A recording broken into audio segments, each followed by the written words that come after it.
Do you remember the day then? You get up in the morning, you're going about your daily business, and all of a sudden you get an email or call from the Rainbow office. Did you actually think at the time that this is a wind up? Somebody's joking here. Is it real? Yeah, yeah, actually, yes, because obviously it was totally unexpected.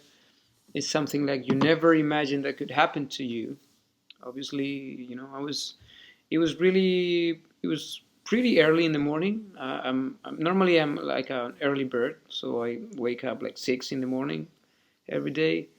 And I was checking at that time the social was not like today that you have a like a you are all the time in the social. Yeah, At that time it was yeah. like I was using Twitter, I remember, and I saw that somebody followed me. It was Candice Knight, and I was like, ah, this name sounds familiar to me, you know, and uh, and then suddenly I got this message on Twitter, and at the same time I got a empty email from Ritchie. And then Candice told me on Twitter, Richie's trying to send you an email, but it looks like he cannot do it. So I'm gonna tell you what's going on. And yeah, it was pretty early in the morning, and it was very surprising. Actually, I thought it was a joke, and it was something like maybe it was somebody with a hiding camera trying to trying to Yeah. laugh at me and my reaction or whatever, because it was it was a perfect scene of a guy who is a huge fan of this band and is getting the call from the guy himself, and with no with any expectation. It was like a why me, it was like a I don't know.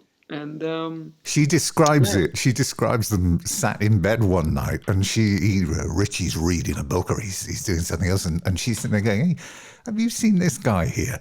Have you seen this guy? We must get in touch." When you realize when you realized it was real, I mean, this must have been some moment for you. I mean, because this isn't just an ordinary band Yeah. or an ordinary musician. Yeah. This is one of the legends of the genre. You know. Yeah. Yeah, yeah. I mean, it actually took me like 2 weeks to realize and to actually start to think this is real. I was thinking and overthinking. At that time, I didn't.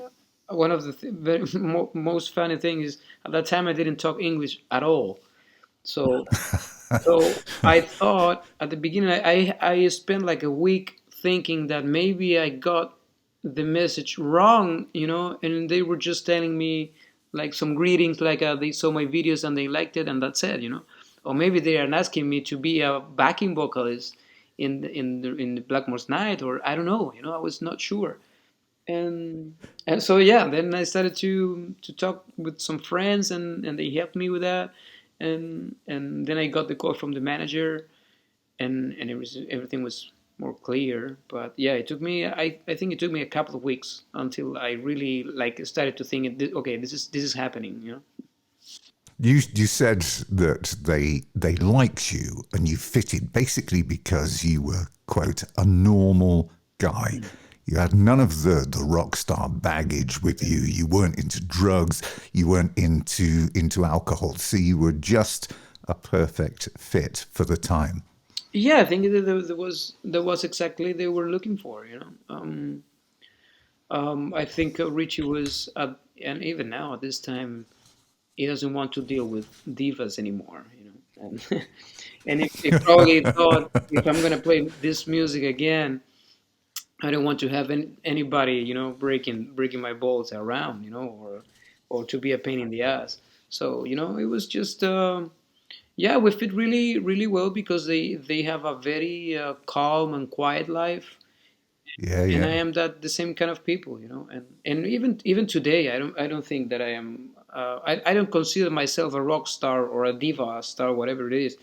I consider myself a very normal guy who just, I do what I love, and I have lucky to do it, and call it a job.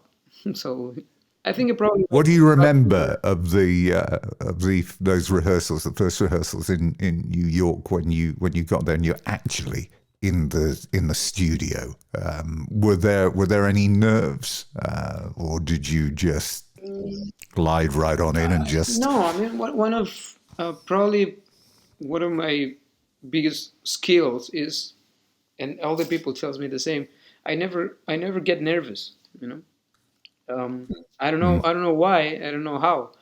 And even Candice, she was asking me once. We were up to play on the Sweden Rock, which is a festival for 40,000 people. And she was asking me, "Are you nervous?" And I was like, "No, I'm not nervous. You know, I don't know why, but I feel very confident and confident, and I love to do this. So it's for me, it's like funny. You know, it's not anything stressful. So it was the same on the first rehearsals. I was a little surprised in the way that obviously as a Rainbow fan, I was expecting, you know, to go there and to play Kill the King and, you know, go rehearsal, you know, like a very heavy metal, and suddenly I found myself in the Richie's house basement, and we were playing acoustically a couple of songs, and it was very quiet. But yeah, it was at the end it was funny because, you know, I realized that it was doing that in purpose for a reason. as he gears up to release his first album of original material. Remember, he's out on the road with Elegant Weapons at the moment. Too Many Lies, Too Many Masters is the album title, and it is very good, I can tell you that. Look out as well for more exclusive content coming up. We've got the Dead Daisies exclusive. We're going to be talking to John Corabi in August. We have Lance Lopez, guitar genius, coming up. Glenn Hughes is going to be talking about Burn at 50, and The Damn Truth are on the next edition.